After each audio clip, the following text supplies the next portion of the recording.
Anong ginawa ni Jesus bago siya umakyat sa langit? Nagpadala ng Espiritu Santo. Sino ang mga dumalo sa pag-akyat ni Jesus sa langit?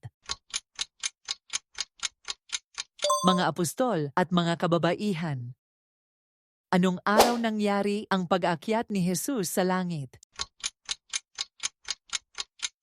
Pentecostes.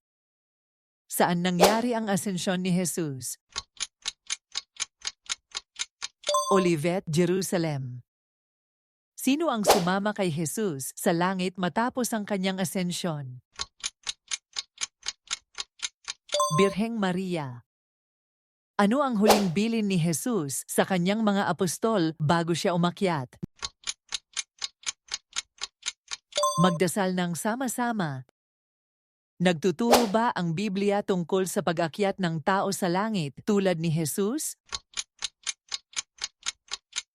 Oo. Ilan na ang mga apostol nang mangyari ang asensyon? 11. Ano ang ipinangako ni Jesus sa kanyang mga alagad bago siya akyatin sa langit? Kaligtasan sa mga kaaway. Ano ang naramdaman ng mga apostol matapos mag-ascend si Jesus?